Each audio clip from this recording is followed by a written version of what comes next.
Hello friends, welcome back to my channel. I'm Rajesh Pillada. 2025లో నేను మన భారతదేశంలో అత్యంత పవిత్రమైన 12 జ్యోతిర్లింగాలను విజిట్ చేయాలి అని ప్లాన్ చేస్తున్నాను. మీరు కూడా నాలాగే ఈ జ్యోతిర్లింగాల ట్రిప్స్ కంప్లీట్ చేయాలి అనుకుంటే మా ఛానల్ని సబ్స్క్రైబ్ చేసుకొని ఫాలో అవ్వండి. ఒకవేళ నేను వీడియో పోస్ట్ చేయగానే మీకు నోటిఫికేషన్ రావాలంటే బెల్ ఐకాన్ని క్లిక్ చేసి నోటిఫికేషన్స్ ఆన్ చేసుకోండి. ఈ 12 జ్యోతిర్లింగాల ప్లేలిస్ట్ పైన పిన్ చేశాను అండ్ ఆల్రెడీ దీని ముందు వీడియోస్ చూడకపోతే చూసేయండి. ఈ 12 జ్యోతిర్లింగాల్లో భాగంగా మనం విజిట్ చేయబోతున్న 4వ జ్యోతిర్లింగం భీమశంకర్ జ్యోతిర్లింగం. ఈ వీడియోలో నేను భీమశంకర్ జ్యోతిర్లింగం ఎక్కడ ఉంది, అక్కడికి ఎలా చేరుకోవాలి, ఎక్కడ స్టే చేయాలి, ఈ భీమశంకర్ జ్యోతిర్లింగం విశిష్టత ఏంటి, దర్శనం ఎలా చేసుకోవాలి అండ్ అలాగే ఈ ట్రిప్ కి అయ్యే బడ్జెట్ ఎంత అనే చాలా విషయాలు క్లియర్ గా ఎక్స్ప్లెయిన్ చేస్తాను. మీరు ఎవరైనా భీమశంకర్ దర్శనం కోసం ప్లాన్ చేస్తుంటే ఈ వీడియో స్కిప్ చేయకుండా చివరి దాకా చూడండి.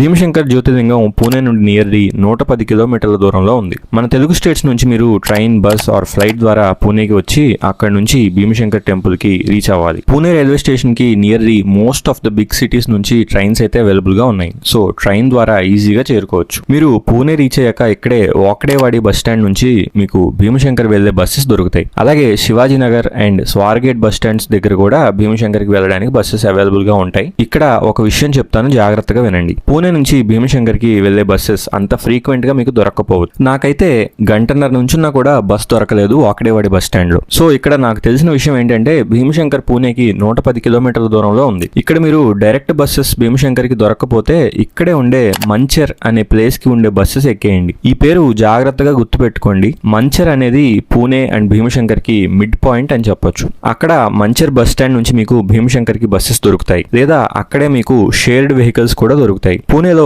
ఎంతసేపటికి భీమశంకర్ వెళ్లే బస్ రాకపోవడంతో మంచర్ వెళ్లే బస్ ఎక్కాను. ఈ బస్ టికెట్ కాస్ట్ 111 రూపాయలు ఛార్జ్ చేశారు. మంచర్ నుంచి నాకు షేర్డ్ క్యాబ్ అయితే దొరికింది. వీళ్ళు మంచర్ నుంచి భీమశంకర్ లో డ్రాప్ చేసి దర్శనం అయినాక మళ్ళీ మంచర్ లో డ్రాప్ చేస్తారు. దీనికి 300 రూపాయలు పర్ పర్సన్ ఛార్జ్ చేశారు. మీకు భీమశంకర్ లో కూడా ఈ వెహికల్స్ ఈజీగా దొరుకుతాయి. ఒకవేళ మీరు బస్సులో అక్కడికి వెళ్ళి ఉంటే మళ్ళీ వెనక్కి రావడానికి అక్కడ మీకు క్యాబ్స్ చాలా ఈజీగా దొరుకుతాయి. అలాగే రిటర్న్ అయ్యేటప్పుడు భీమశంకర్ నుంచి పూణేకి బస్సెస్ కూడా దొరుకుతాయి. కానీ గుర్తుపెట్టుకోండి, ఇక్కడ లాస్ట్ బస్ ఈవినింగ్ 6 గంటల దాకే ఉంటుంది. సో మీరు ఈలోగా దర్శనం కంప్లీట్ చేసుకుని స్టార్ట్ అయ్యేలా చూసుకోండి. భీమశంకర్ గుడికి వెళ్లే 40 కిలోమీటర్ల నుంచి ఘాట్ రోడ్ అయితే స్టార్ట్ అవుతుంది. మాన్సూన్ సీజన్ లో మాత్రం ఈ ఘాట్ రోడ్ చాలా బ్యూటిఫుల్ గా ఉంటుంది.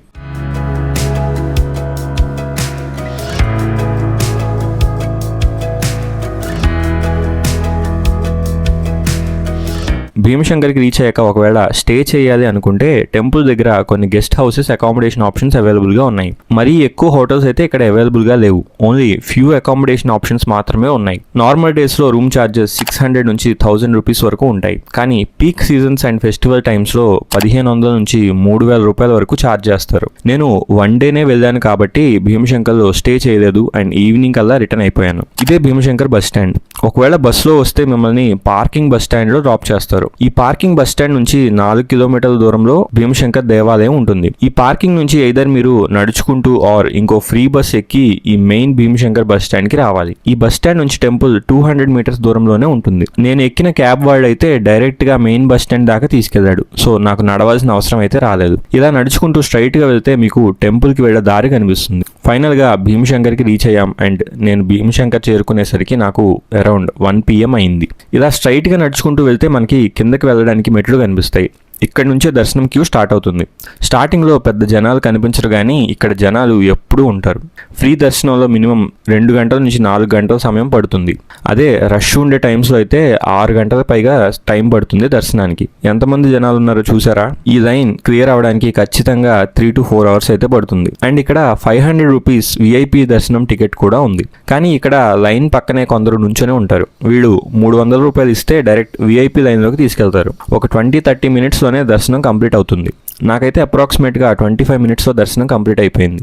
వాళ్ళు మీకు చెప్పడం 500 రూపాయలు చెప్తారు, కానీ 200కి అడిగితే 300కి ఒప్పుకున్నారు. మీరు దర్శనం అయ్యే ముందే వాళ్ళకి డబ్బులు ఇవ్వకండి. దర్శనం కంప్లీట్ అయ్యి బయటికి వచ్చాక ఇవ్వండి. ఎందుకంటే మీరు లోపలికి వెళ్ళేటప్పుడు పూజారులు కొన్నిసార్లు ఆపేస్తారు. సో జాగ్రత్తగా డీల్ చేయండి. ఇప్పుడు ఇప్పుడు మనం భీమశంకర్ స్థల పురాణం ఏంటో చూద్దాం.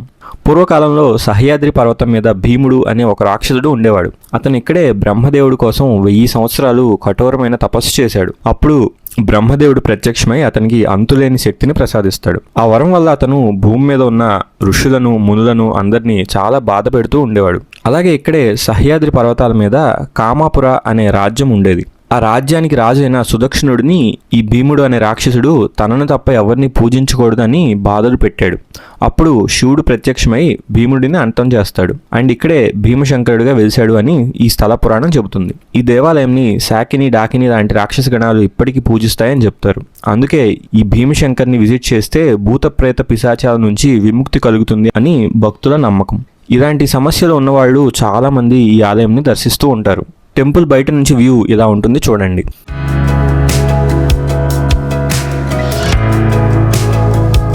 ఇక్కడ టెంపుల్లో స్వామివారి లింగంని ముట్టుకొనిస్తారు. అండ్ నేను ముట్టుకున్న రెండవ జ్యోతిర్లింగం ఇది.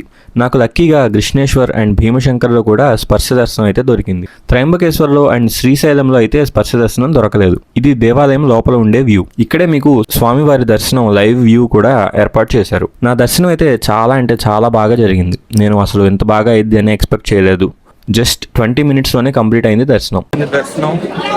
వెళ్తున్నాం, జనాలు చూడండి ఎంతమంది ఉన్నారు. ఇవంతా లేకుండా స్ట్రైట్ వెళ్ళిపోయాం 20 minutes. ఇప్పుడు అయిపోయింది, ఏమన్నా కొనుక్కునే ఉన్నాయి ఇక్కడ. దీంతో నా భీమశంకర్ యాత్ర అయితే పూర్తయింది. మీరు రిటర్న్ వెళ్ళేటప్పుడు మీకు ఇక్కడ బస్ స్టాండ్ నుంచి పూణే అండ్ మంచర్కి బస్సెస్ అండ్ షేర్డ్ క్యాబ్స్ అవైలబుల్గా ఉంటాయి. అవి ఎక్కి పూణే చేరుకోవచ్చు. ఇక్కడ ఈవినింగ్ 6 దాకే బస్సెస్ ఉంటాయి అండ్ పూణే చేరుకోవడానికి అరౌండ్ 3 to 4 hours పడుతుంది. పూణే నుంచి మీ ప్లేసెస్కి ఈజీగా చేరుకోవచ్చు బై ట్రైన్. ఇప్పుడు మన బడ్జెట్ ఎంతో చూద్దాం. ఫస్ట్ ఆఫ్ ఆల్ మన తెలుగు స్టేట్స్ నుంచి వెళ్ళాలంటే train ticket around sleeper class అయితే 700 రూపాయలు, థర్డ్ ఏసీ అయితే 1700 రూపాయల దాకా ఉంటుంది. పూణే రైల్వే స్టేషన్ రీచ్ అయ్యాక అక్కడ నుంచి వాకడేవాడే బస్ స్టాండ్కి 80 రూపాయలు ఛార్జ్ చేశారు. పూణే బస్ స్టాండ్ నుంచి భీమశంకర్కి బస్ కాస్ట్ 222 రూపాయలు. ఒకవేళ మీరు భీమశంకర్లో స్టే చేయాలంటే కాస్ట్ అరౌండ్ 1000 నుంచి 1200 ఉంటుంది. ఇది కంప్లీట్లీ ఆప్షనల్. మళ్ళీ రిటర్న్ అయ్యేటప్పుడు Bhimashankar to Pune bus cost 222 రూపాయలు. అదే ఒకవేళ మీరు డైరెక్ట్ పూణేకి షేర్డ్ క్యాబ్లో వెళ్ళాలంటే వాళ్ళు 300 రూపాయలు ఛార్జ్ చేస్తారు. పూణే రీచ్ అయ్యాక మీరు ట్రైన్లో తెలుగు స్టేట్స్ చేరుకోవచ్చు. Train cost around 700 rupees. And ఇక్కడ ఒక రోజు ఫుడ్ కాస్ట్ వచ్చేసి 500 రూపాయల దాకా ఉంటుంది. సో మన టోటల్ బడ్జెట్ వచ్చి 3500 రూపాయల దాకా అవుతుంది. ఇంకొంచెం బడ్జెట్ ఉంటే 5000 రూపాయల దాకా పెట్టి వెళ్ళొచ్చు. ఇది భీమశంకర్ వెళ్ళాలంటే మీరు చూడవలసిన ప్లేసెస్ అండ్ ఫాలో అవ్వాల్సిన ప్లాన్. మీకు ఏమైనా డౌట్స్ ఉంటే కింద కామెంట్ చేయండి. ఈ వీడియో కనుక మీకు నచ్చితే లైక్ చేసి మా ఛానల్ సబ్స్క్రైబ్ చేసుకోండి. అలాగే మీ ఫ్రెండ్స్ ఆర్ ఫ్యామిలీ మెంబర్ ఎవరైనా భీమశంకర్కి ప్లాన్ చేస్తుంటే ఈ వీడియో వాళ్ళకి షేర్ చేయండి. ఖచ్చితంగా యూజ్ అవుతుంది. Thank you so much for watching our video.